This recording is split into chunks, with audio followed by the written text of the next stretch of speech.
आमच्या जाहीरनाम्यामध्ये शेतकऱ्यांच्या कर्जमाफीच्या संदर्भातली घोषणा केली होती।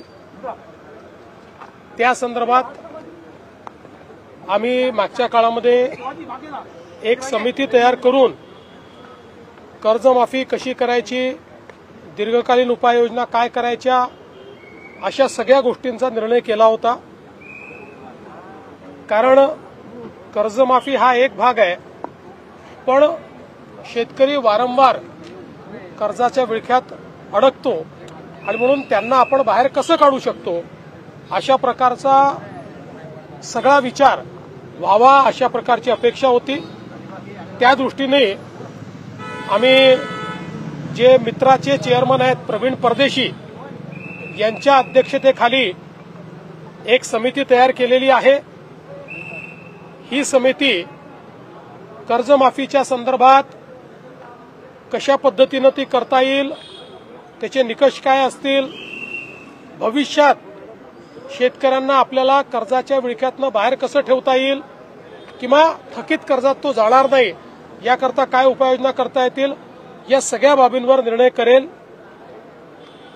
त्या संदर्भात आम्ही असा निर्णय आज केला आहे की एप्रिल महिन्याच्या पहिल्या आठवड्यात या कमिटीने आपलं कामकाज पूर्ण करावं आणि आम्हाला कर्जमाफी कशी करायची, त्याचे काय निकष ठरवायचे या संदर्भातला एक अहवाल द्यावा आणि या अहवालावर कर्जमाफीच्या संदर्भातला जो निर्णय आम्हाला करायचा आहे तो 3 महिन्यात म्हणजे 30 जून 2026 पूर्वी करण्याचा आम्ही निर्णय केलेला आहे।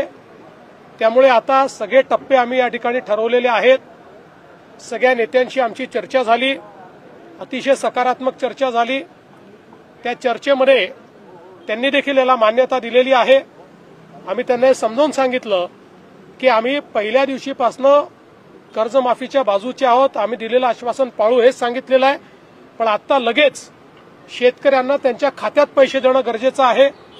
कर्जाची वसुली जून महिन्यात होणार आहे आणि आता जर आपण शेतकऱ्यांच्या खात्यामध्ये पैसे दिले नाहीत तर शेतकरी रबीचा पेरा देखील करू शकत नाही आणि म्हणून पहिल्यांदा तात्काळ शेतकऱ्यांना जे त्यांच्या खात्यात पैसे दिले पाहिजे त्याची सगळी तरतूद आम्ही केलेली आहे आणि ते पैसे आता शेतकऱ्याच्या खात्यामध्ये जाणं सुरू झालेलं आहे। जवळपास आज आम्ही अंदाज घेतला तर जवळपास 8,500 कोटी रुपये रिलीज झाले आहेत। त्यातले 6,000 कोटी प्रत्यक्ष खात्यामध्ये गेले आहेत आणि पुढच्या 2 दिवसात उरलेले पैसे जाणार आहेत। अजून 11,000 कोटी रुपये हे काल आम्ही जे कॅबिनेटला परवा मान्य केले तेही आता येत्या 2 ते 3 दिवसात रिलीज होणार आहेत आणि तेही शेतकऱ्यांच्या खात्यामध्ये जातील आणि अजून 1,500 कोटीची आम्ही प्रोव्हिजन केलेली आहे। त्यामुळे आता शेतकऱ्यांच्या खात्यामध्ये पैसे जाणं हे महत्वाचं आहे, ते आम्ही जाणं सुरू केलेलं आहे आणि माझा अंदाज आहे की पुढच्या 15 ते 20 दिवसात 90% शेतकऱ्यांच्या खात्यात हे पैसे पोहोचून जातील। 10% कदाचित अनेक वेळा आम्हाला अनुभव आहे, खात्याच्या अडचणी असतात, त्या जाऊन सोडवाव्या लागतात, मल्टिपल खाती असतात, अशा प्रकारच्या गोष्टी असतात।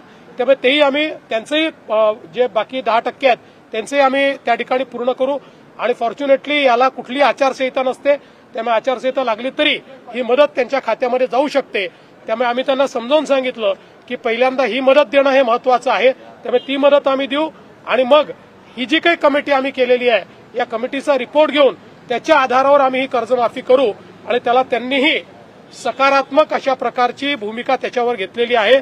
त्यामुळे आता या संदर्भातले टप्पे आम्ही ठरवलेले आहेत।